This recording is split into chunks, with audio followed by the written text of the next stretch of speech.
Well, welcome everybody. Hello, Sharks. Today is Wednesday, September 16th, and I'm very pleased to have Andrea Pass here, all the way from New Jersey, and she's going to talk about how PR can be used to boost your business. Um, yeah, and we've known Andrea for a little while, and I think that I'm just really looking forward to this because PR is something that we don't necessarily think about when we think about in our marketing. We like to think about SEO and digital, direct mail and all that drip campaigns and things of that nature. So I'm looking forward to this. But but before we get started, for the new people in the room, I'm going to give you just a little bit of background about what we're all about here at Digital Accelerant. For myself, I'm the owner of Digital Accelerant. My name is Gabe O'Neill. I am the godfather of the digital business card.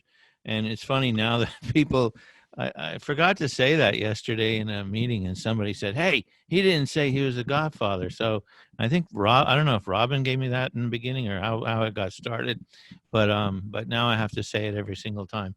And if you text the word Gabe to the number 21,000, my very innovative custom built digital business card will land squarely on your phone, and it will have everything that I want you to have about me, all my information, jumping on my calendar, visiting my networking events, and signing up for them, a testimonial video of 13 of my clients, et cetera, et cetera. So I encourage you to do that if you've never done it. And if you have done it, just remember that's how you refer me out. That's the only way to refer me out. Just tell people to text Gabe to 21,000 to get their shiny new digital business card. So Digital Accelerant is my company, and I like to think of it as the umbrella that underneath lies Referral Accelerant. That's my networking groups, and those are weekly. We had one yesterday, and if you go to the link down at the bottom left, digitalaccelerant.com/network, you will see, you'll be able to, everybody's welcome to sign up for them. They're free. National audience, great group of people. And as Robin said at the beginning, he's getting a ton of business from it. So I imagine other people are too. It's very easy to share these events by texting the word network to 21,000. So that's how you tell people that to join, because the more people we bring, the more, the energy just gets better and better, and they just become really fun. Knowledge Accelerant is what we're doing right now. This is our webinar series. I think this is the 5th or 6th one. So this is really starting to take hold as well. And Business Accelerant represents our engagement pods that we do for LinkedIn. So and once you're part of the group, once you come to a couple of the networking meetings, you are totally welcome to be a part of all of this stuff. And even if you don't have a digital card, but of course we'd rather have you get one, right? So and if you text cards to 21,000, you will get all my clients, and you'll see that they're all custom built. They're all very dynamic, very innovative, and people have their own keywords to 21,000 to deliver them. It's just a really cool group of people. So I encourage you to check that out. Our next networking event is next Thursday, September 24th at 12:30 Eastern Time. You can register at that same location. There's going to be another webinar coming up soon about writing a book, I believe, from Peter, I can't say his last name, Biadaz or something like that. Anyway, so that's coming up in the future. And if you want to know more about any of that stuff that I just told you about, please, text Gabe to 21,000, get on my calendar, or go right to my Calendly link that you see in front of you, calendly.com/Gabe O'Neill. I love to have one-on-ones with people. And it's all about me. It's not all about me getting business. It's however I can promote you. If I can help you, if I can connect you with somebody, since COVID, I've been networking profusely across the country, and that's how I met Andrea. That's how I've met a lot of people, and so I'm really all about making connections for people as well. So I think that's enough for me. I'm going to stop my share and going to allow Andrea Pass to take it right over.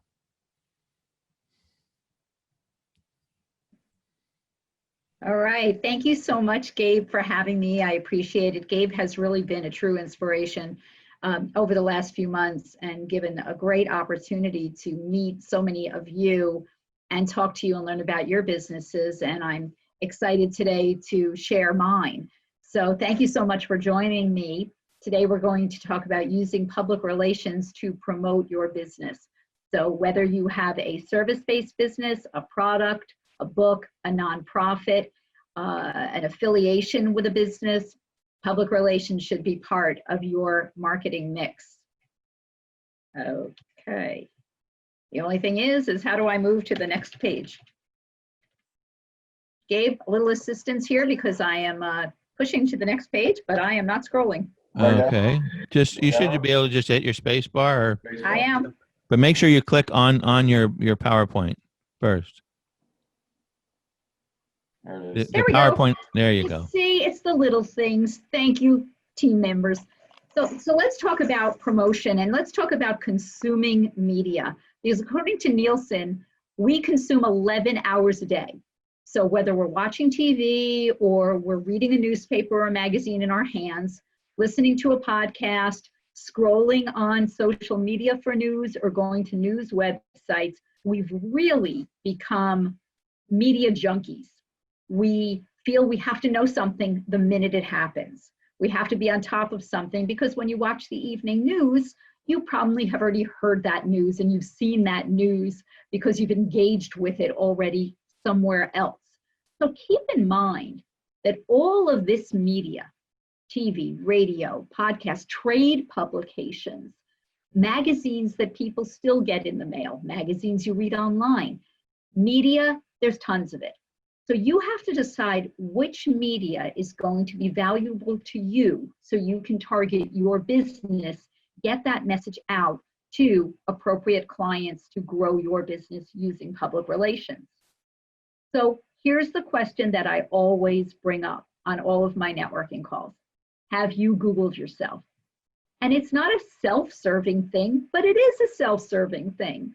If you've Googled yourself or your business or your product, and all you see are things that you posted on social media, if you don't see anyone else talking about you, well, then you need public relations. And then the flip side is Google your competition. Well, if they're getting press and you're not, again, that's a problem because there's media to be had. And not all media is breaking news media. There's evergreen media and there's ways to work your business into press coverage. So I just threw up here a whole ton of different media outlets. So if you're looking at the big media outlets like the Wall Street Journal or the Today Show or Associated Press, or you have something super targeted like NorthJersey.com or even Taekwondo Life magazine, all of these have readers, viewers, listeners that could potentially be your client. So there's a way to work things in to a story. So whether I have a client mentioned on an Associated Press story or in USA Today, which will go national and definitely international online, or a client that's going to go to a targeted media outlet like The Gadgeteer, there are still buyers. There are still customers you can engage with. So look at the media you consume. And remember that we consume media wearing different hats. So I don't know about you. I read that throwaway newspaper that's on my driveway every week because I want to know what's going on in my hometown. I read the Daily Voice and Tap Into because I want to know what's going on in my daily town, in my daily life. But I also am consuming media that's targeted to fields I'm involved with, and it's targeted to national media or it's general interest media. So I don't know how many of you have caught the new Drew Barrymore show, but that's the latest talk show. So to learn these things and be involved in this media, public relations gets you there and works the story to get you that kind of third-party editorial endorsement that you can use over and over again. And we'll talk about that a little bit more later. All right, here's the difference. So many people don't get the difference between public relations and advertising. And I've got to be honest with you, my parents have had trouble understanding this when for all these years I've been in public relations and my brother is in public relations. And they say, how are the advertising clients going? And I'm like, no, it's PR. So the difference is that advertising, you're paying. You're building a message that you are choosing those words. In public relations, it's earned media. You're getting earned coverage. In advertising, it does build exposure, but in public relations, it builds trust and exposure. So you want to be that thought leader. You want to have your product reviewed positively because that builds the trust of your product, your book, or your service. And in advertising, the audience is always going to be skeptical.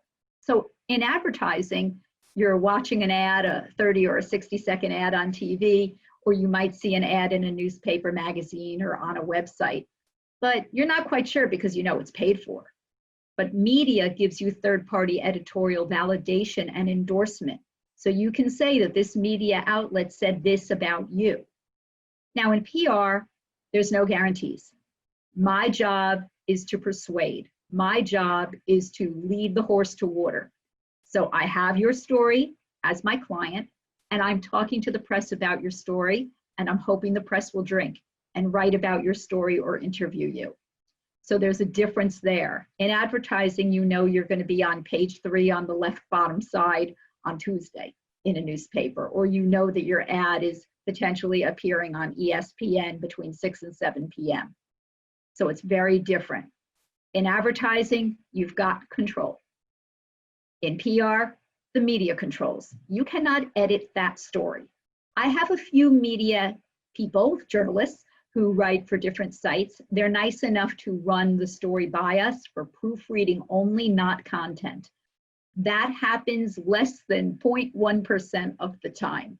The media writes the article. You can't edit it. You can't say, I didn't say that, because when you're doing an interview, you're on the record. So they use that. In PR, they're using editorial language.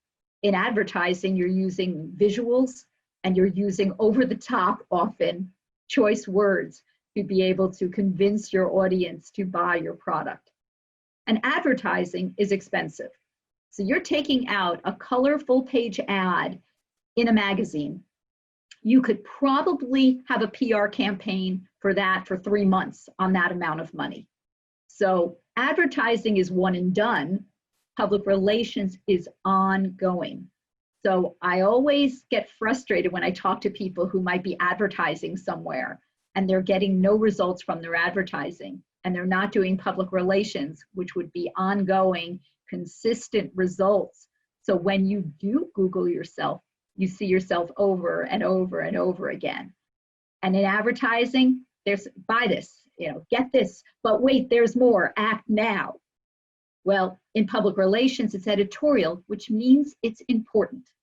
So if there's an article, an interview, a segment, a review on a journalistic site, it's important. You're important. So those are the significant differences between public relations and advertising, and why you should make sure that public relations is part of your communications mix. When we're talking about journalism and PR, we're talking about non-biased reporting. So everything that you say is on the record. So if you're talking to a journalist and you're talking about a situation, whether you're a tax accountant, whether you are someone who talks about new technologies, or if you're a lawyer, or whatever your field might be, whatever you say, they're going to write that down. And we're not talking about fake news. We're not talking about, no, that isn't what I said. If you're talking to a reporter, everything you say is truth. So a funny story, which isn't so funny, one of my clients was talking to a reporter about a product of his. And unfortunately, the information that was put out about the product and on the website about the product was done by a member of his staff, and he didn't proofread it. Big company. So the reporter asked a question about that. It says here it's authenticated by XYZ.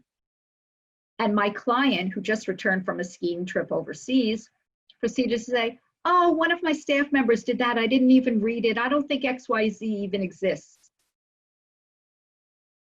I was ready to just die at that moment. So I jump in because I was on the call, and I proceed to try to correct what he said. And the journalist said to me, Andrea, if you keep talking, there's no more interview. And my client said, Andrea, it's fine. Well, New York Daily News story was the president of the company doesn't know what his staff is doing. Major snafu. So everything's on the record, and you have to know your messages before you start speaking to a journalist. What I like the best about public relations is, for the most part, interviews, reviews, etc., are evergreen, which means you can put it up on your social media today because it ran today, and again in 3 weeks, or in 3 months, or next year.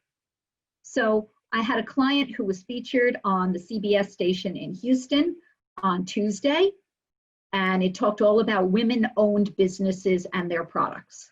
Well, it's evergreen. So she's putting it up on her social media pages this week. She could repost it again and again, and it shows how the CBS station in Houston gave her this third-party editorial endorsement as a woman-owned business and a product that can go on and on. Yesterday, I had a client of mine featured on a very unique station. There's lots of these unique stations, happen to be called Jewish Living Television. And the show is called Bubbies Know Best. And in Yiddish, Bubby means grandmother. And this is a woman who's Jewish who wrote a children's book. And lo and behold, here's her interview that went live. She's on the same episode of legendary actress Lainey Kazan. So that was kind of cool for anyone who's older and knows who Lainey Kazan is. But she can use this over and over again about her book because her interview was great. They showed images from the book. They told everyone where they can buy the book. And she can put it on her social media pages and on her website again and again and again. So press coverage can be evergreen. The only time it isn't is if it's pertaining to a specific holiday or event. So if you're doing something for, it's a little late now, but back to school, okay, that's only going to be back to school. October is Breast Cancer Awareness Month. November is No Shave November, which benefits prostate cancer. And, then you get into Thanksgiving and certainly the holiday season. So those things will not necessarily be evergreen, but think of an angle that you might have that pertains to holidays. So for instance, Carissa is a photographer. So if Carissa is doing a special program for holiday pictures, but obviously she's located in New Jersey, so she's not going to do those photos in December in the freezing cold and wet and snow in a backyard, but she could do those pictures now and offer a special deal. There's press that can be written about her business and why now is the time to plan your holiday cards for 2020, and you need a great picture. So everything can lend itself to a story and how you stand out and what is the meat. And that's what a public relations person does. They get together with you to come up with the meat in your story and the words that help jump those stories. So when you're looking for those words, and Lee is a wordsmith, so I would never compare anything to myself. I'm like really tiny compared to Lee's word choices.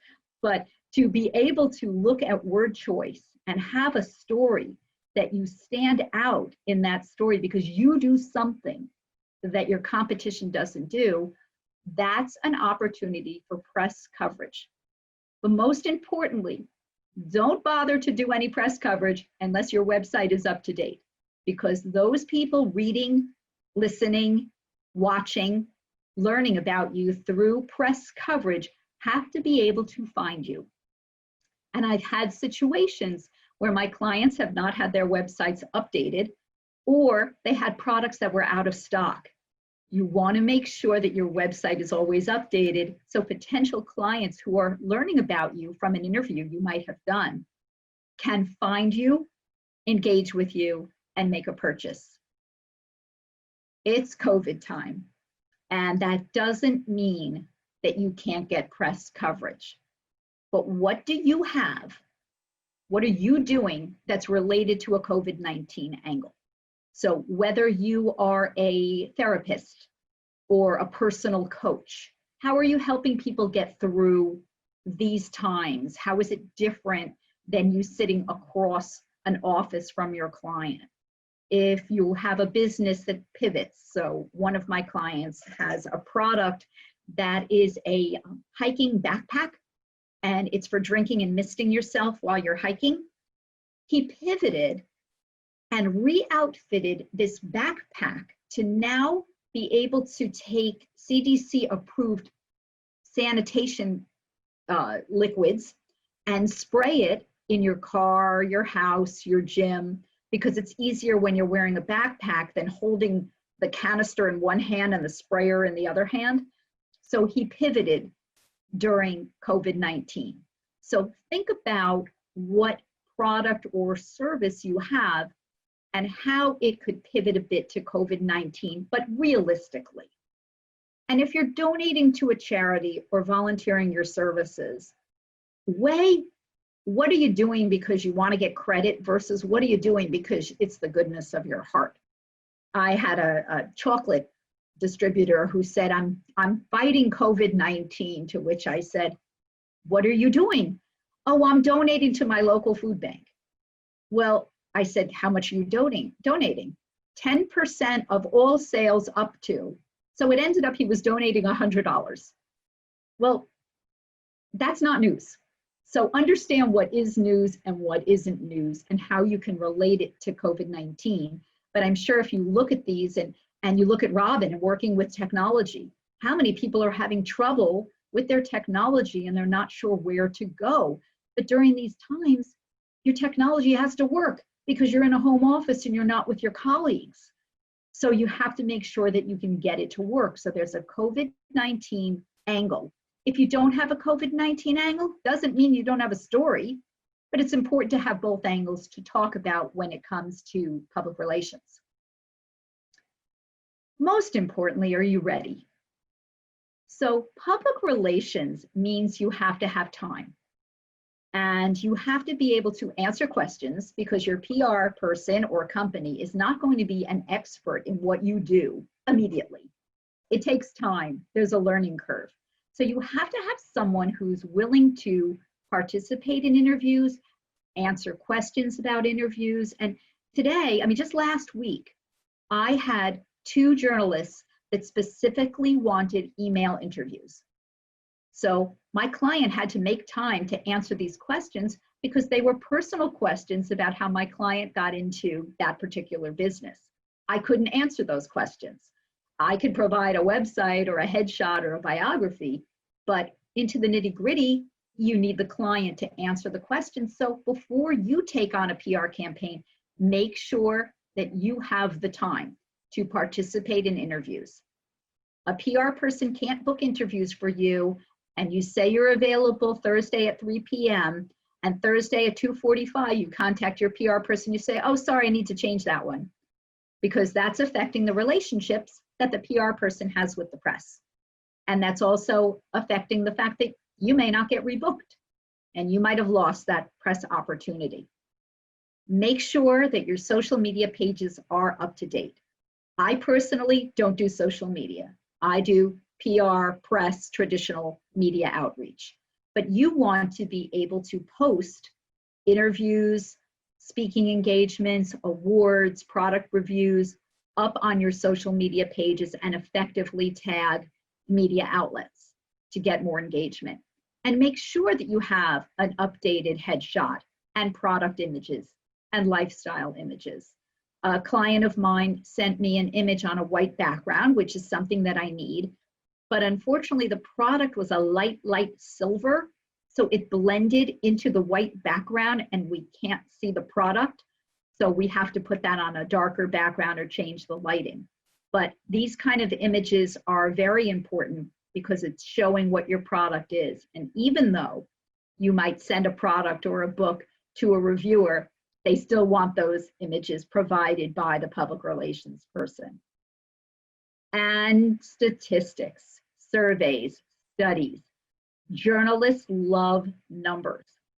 So if you read a newspaper today and you take out your highlighter and see how many people said, according to XYZ, this percentage of people, XYZ, you probably would have yellow highlighter all over that story, because statistics really help grow your story. I had a client yesterday who did a LinkedIn Live, and his product is a single blade shaver to give men that barbershop close shave.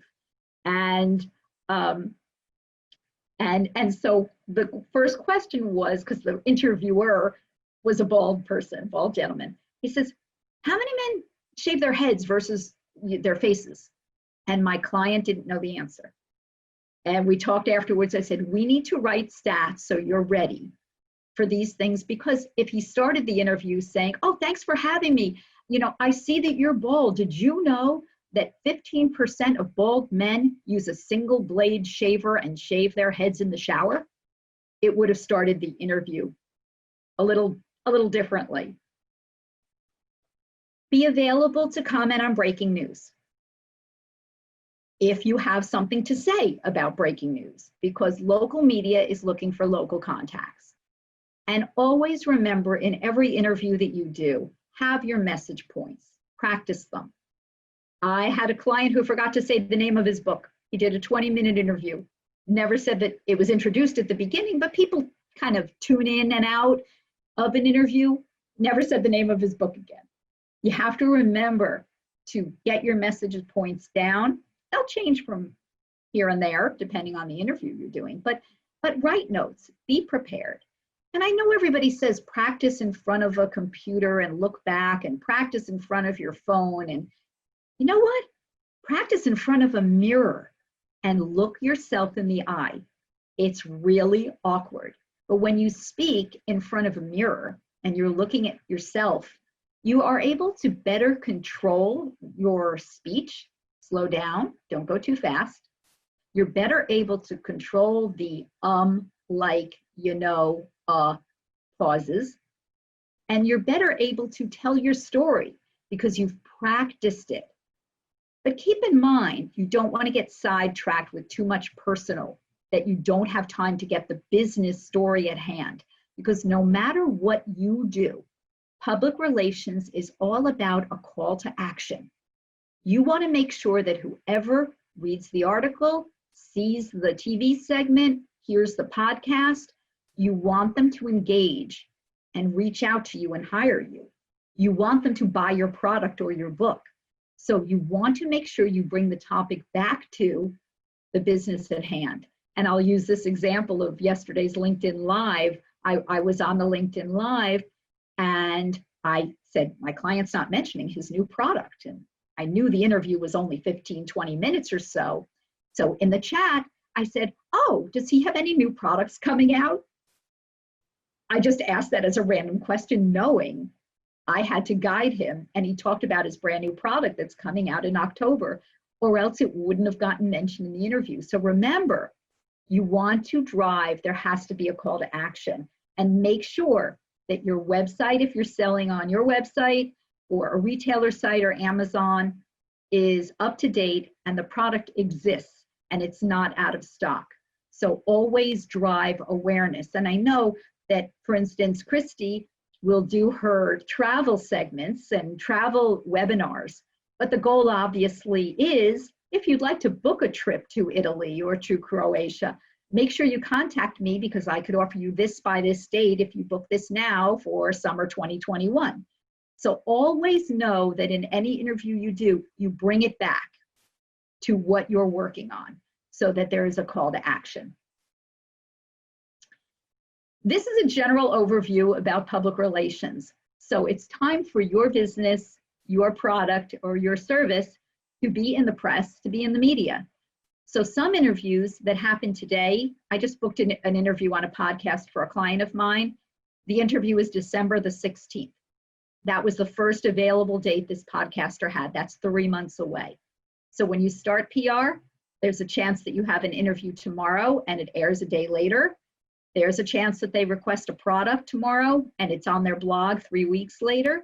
But there's also that conversation that you might book. I had a client on the Weather Channel and they have like a local news segment, and we booked it, it taped, and it aired 3 weeks later. So you've got to get started. You've got to be in it to win it and promote it. So now is the time for public relations. So I thank you, Gabe, for having me. There's lots of different ways everyone can engage with me and sort of all over the place. But I'd welcome the opportunity to answer questions about public relations and how it pertains to you and your businesses. Very good. Thank you so much, Andrea. That was wonderful information. Would you mind stop sharing your screen so we can all chat and see each other, see each other's faces? There we go.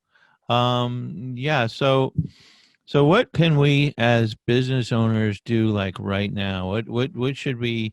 You gave us a lot of good pointers, but if we wanted to get started, how would we start?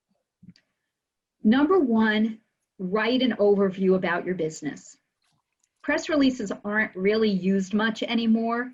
No disrespect to the various writers on the call, but press releases are just not used as often. But do an overview. So write a paragraph or two about your business, your service, or your product. Write your biography if you're an entrepreneur. If you're having trouble writing your own biography, please reach out to a writer to make sure that it's written. I tweak biographies of my clients because I need them for press outreach. How many pages should that be, or paragraphs should that be? How long is a bio? A bio will vary. Don't go more than 1 page. No one wants to read it. So in the old days when they would tell you a resume can go 1.5 pages, well, that's a resume. Your bio, 4 paragraphs, 5 paragraphs, keep it tight. Read it out loud. Get rid of those extra words. Short and sweet and to the point. So it's wonderful that you coach Little League, but no one cares that your team won the championship in 2015. So it's great to have those personal things, but it's not going to get you coverage or an interview. Talk about business. If you won an award in 2015 for business, yeah, make sure that's there in your bio. Where you went to college, that's always very helpful because you never know when you'll run into someone else who went to the same school you went to, a journalist, and suddenly now you're BFFs for life because you went to the same university. So get those points, and you can pull a lot of your bio information straight from your LinkedIn because probably up on your LinkedIn that'll keep it short and sweet. And your company overview is something you probably have on your website. And if you don't, you need to have a company overview on your website so you can pull that information. But to have that easy to use, to have your headshot, and to have product shots. So if you're an author, like Heidi is, you need your book jacket. You need that image of your book jacket. And you need your headshot. So you need these kind of things to get started. And the next thing I always say when you're getting started is, for me, what's your wish list? Now, in the olden days, I want to be on Oprah. Okay, forget it. That wasn't happening unless you're going to give a car away. You get a car, you get a car. And before this summer, it was Ellen. And now no one can care less. But Ellen had been really about $1 million promotional fee for your product. Plus you had to give to 250 people in the audience. So there was a big buy-in for a show like Ellen. But look at your areas of expertise and say, you know what, I'd really like to be featured in this trade magazine or on this blog or news site, or this is a really good podcast for the audience I'm trying to reach, or it's really important for me to be on Good Day LA, or the Pix 11 morning news in New York. I mean, look at your different and create a wish list, because a PR person likes to strive for the wish list. And if you're going to reach out to the press on your own without a public relations person who knows the right way to communicate, my recommendation, a short email, 3 short paragraphs, why they should interview you, and then don't hound them. The press is overwhelmed. Many people who might have covered fashion before are covering COVID. People who might have been covering parenting before are covering politics. So things are not the same in this crazy world. Don't hound the press. Robin, did you have a question? You're on mute, Robin. What if we don't even know what our wish list is? What if we don't even know where we might need to put our stuff? Is there somewhere we can collaborate or get that information or that direction? Is that something you provide, or Yeah. Corey, can you direct that? Or Yeah, I work with my clients to determine where we should go. I think that a lot of times we have a wide net, so we can get on to different interviews because a lot of interviewers are covering different topics, especially when it comes to podcasts and videocasts and blogs and online news sites, because today a majority of us are consuming our news online. For your trade publications or organizations that you're in, you're going to know those trades, but I can look those up. But a public relations person will be able to work with you on, let's start here, let's go there. So for instance, I'm working with someone out of LA right now. Well, LA isn't covering anything except wildfires. It's insulting if I pick up a phone and call an assignment desk to pitch a lifestyle story that has nothing to do with the fires. So you have to keep in mind what the press is covering right now, but what do you read? What did you see an article that your competitor was in and you say, you know what, I really would like to be in the Atlanta Journal-Constitution. I've been in Atlanta, I have a successful business, and I need to be in the Atlanta Journal-Constitution to grow my business. So each one will be different depending on what you do, but Google local business, Google trades in your industry. Have you heard of, we're in Atlanta, there's something here called Business Radio X where you pay to get on a show? Are those worth, and they can never tell you what their numbers are? No. I know these pay to plays. Don't do them. That's what Okay, there are enough, and also in Atlanta is Coffee with America, which is it airs on cable stations around the country. They can give you the list of all the cable stations. If you've never done an interview on TV and you're in Atlanta, yes, it's worth paying for it so you have video content. Mm-hmm. And it's also a good way to be critiqued and to practice. And I've been down to Atlanta. I had a client that we did a lot of pay to play for. She had an online dating site, and unfortunately it was very much mail order bride-ish, and we couldn't use those words, so we had to be very careful. So we did pay to play TV because we had to control the message. Advertising, you can control the message. Editorial, you can't. Mm-hmm. So we would have been docked pay if mail order bride or green card came up in any interview. Mm-hmm. So we had to buy these, and I came down to Atlanta and we were doing a few paid, because your channel 2 also does paid segments in Atlanta. And so we were doing all these paid segments in Atlanta, and we were able to control it. So pay to play has a place. Don't do it on podcasts. Don't do it on radio. There are enough free radio and podcasts that you shouldn't pay. And when you're working with a PR person, we know how to negotiate because they want to work with more of our clients. You're a one-off if you talk to them. Right. If I talk to them and say, well, can you give me a deal? They know I might come back with another client. They're going to give me a better deal on a pay to play, but I'm not a huge fan of pay to plays. Avoid them. Good. One more question. I spent $400 on a advertisement for a month in New Jersey. Actually, I got squat and nothing from. I didn't get a phone call. Do you have a sense of any, like, a blanket pricing? Do you have any ranges, or how does your pricing work? My pricing varies. I work on a monthly retainer basis for a minimum of 6 months. And the reason I say that is because public relations takes time. And I started a new client on September 1st. And within the first week, I had 3 interviews and 1 product interest. However, then we had the pre-interviews that we had to do. So some of them, 2 out of 3 took place. Then the interviews are scheduled to be taped. and then they're not going to air until October, November. And so it takes time, and it's my job to follow up, follow up, follow up. My rate is different depending on the client and the number of hours. So that's a one-on-one thing that I discuss with people.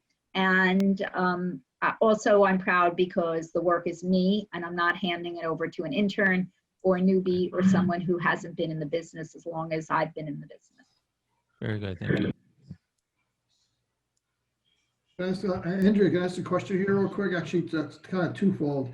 Number one, how do you determine how much you should spend on PR? In other words, is it a percentage of your revenues? Number one question. And the kind of the same thing, how much time, because you said it takes a lot of time, how much time and how do you determine, I don't have a lot of time, and I'm a payroll company. I'm not exactly a product company.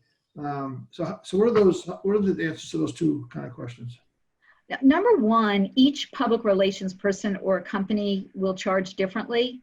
I work off of a base number of hours per month, and then I'm one of those folks who overservices without charging my clients because it's who I am. So I can't really tell you dollars and cents until you and I are speaking and I learn more about your business. So anyone who gives a blanket fee has not spent the time to learn about who you are, your business is, and who you should be reaching. As far as the time involved, let me give you an example. In fact, yesterday, right? Oh, Monday. I'm looking at days. I keep losing what day it is. Monday, I had gotten an email interview from a journalist who was writing a story for Business Insider. And she had a series of questions. And so I forwarded those questions to the client. They were actually due today. So I said to the client, I need your responses to these questions. There were 3 questions, and I always ask for 4 to 5 sentences per response. I said, I really need this by close of business, on Tuesday night, so I could tweak it, edit it, make sure it's on the reporter's desk before the deadline of 9 a.m. this morning. So I got that to them on Monday. They had time to fill it out. So it's really a question of having some time. Will there be opportunities that it might be, the deadline is at 4 p.m.? You don't have time, you don't answer it. But what happens is PR people like myself, we work 2 ways, proactively, reactively. So proactively, I'm out pitching in general, seeing who's interested in what.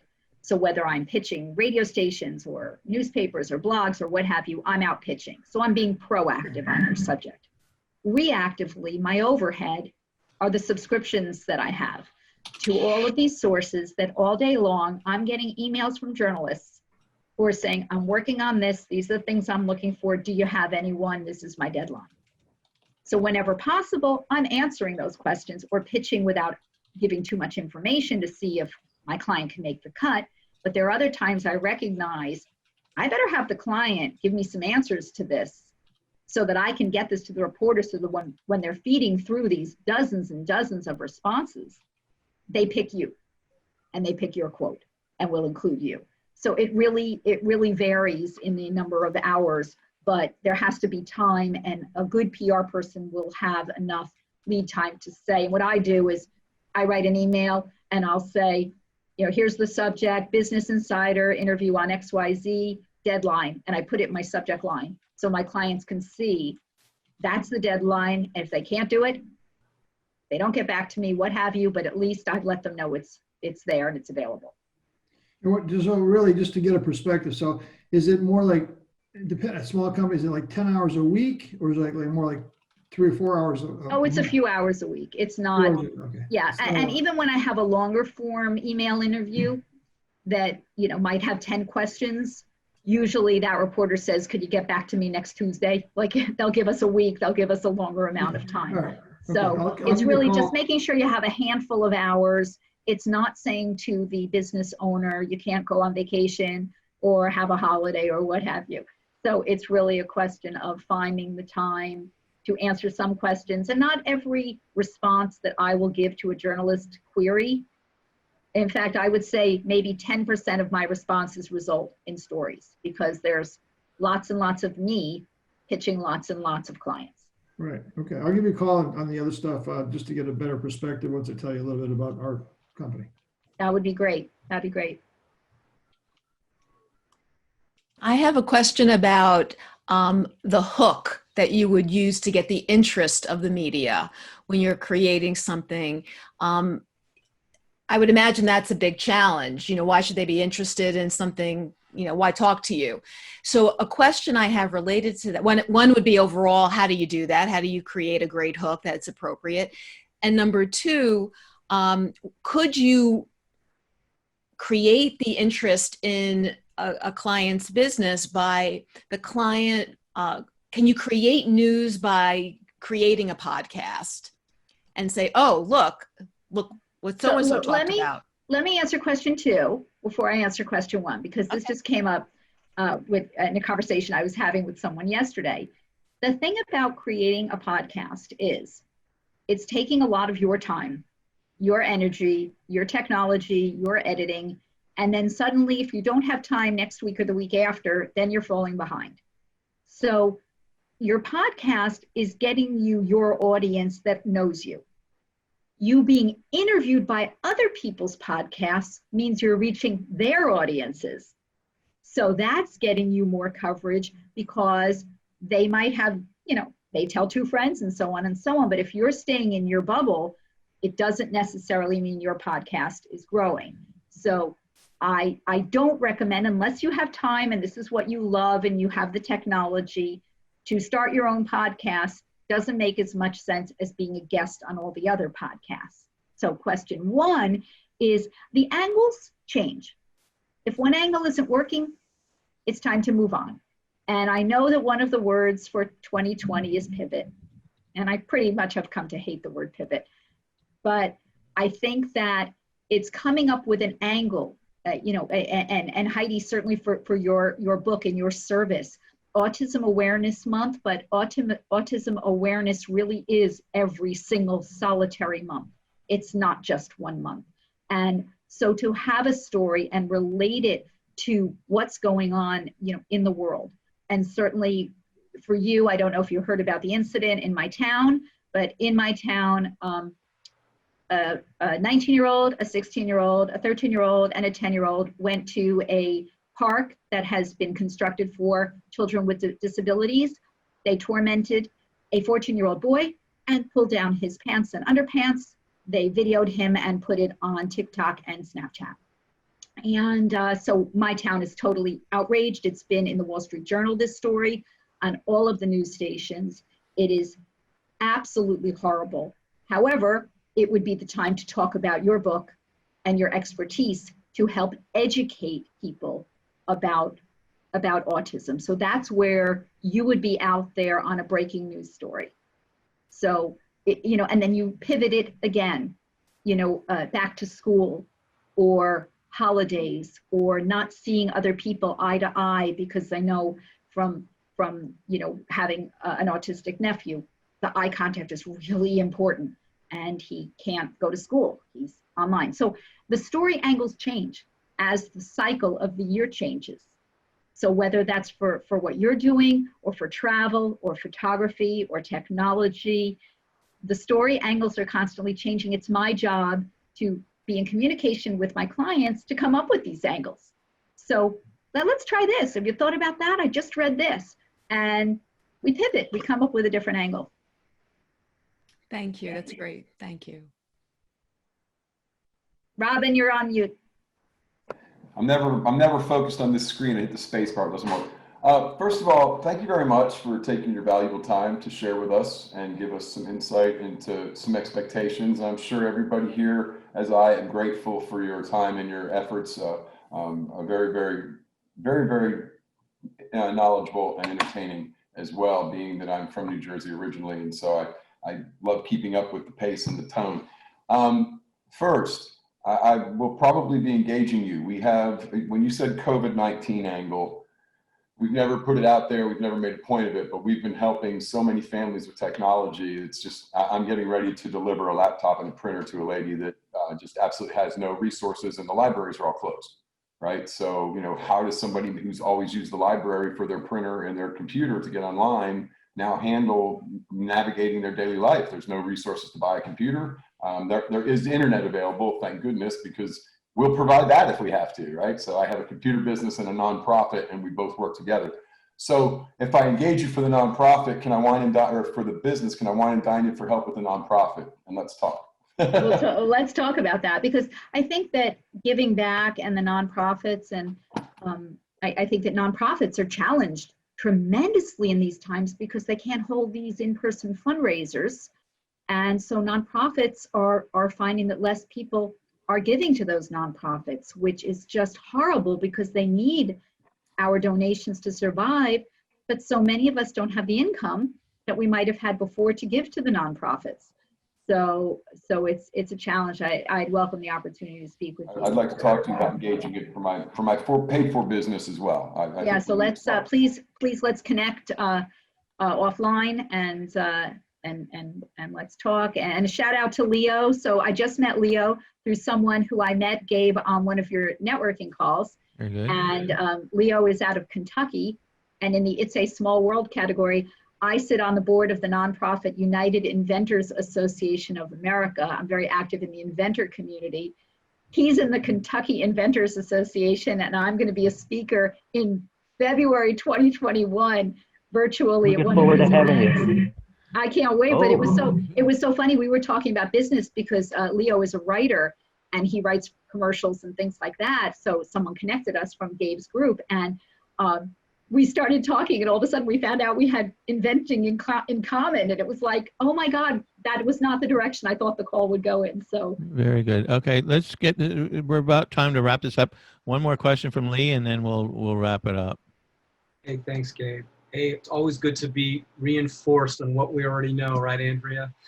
Obviously, you are skilled at getting your clients in front of the media. My question is, what methods do you use? Are you using the phone? Are you using Zoom? Are you using the written word and email? How are you getting things placed? My old-fashioned way up until March was the telephone. My way now is a lot of email introduction or connecting with journalists via email and saying, do you have 5 minutes that we can get to know each other so that I pitch you correctly and I don't waste your time? They are actually very happy to then spend time talking to me. We find we have something in common because I've done my homework on what they do, or something we don't have in common. Someone who I connected with loves The Walking Dead. I've never seen The Walking Dead. So I started the conversation saying to him, you and I can never discuss The Walking Dead because I've never seen it. And so that he says, you read about what I do. So it showed that I took the time. So it's really a lot more email now than phone. Okay, well, very, very good. Well, thanks again, Andrea. That was great. If you can send me that slide with all your contact information, I'll get it back out to everybody, and then we'll see you on the next networking event. Thanks everybody for coming.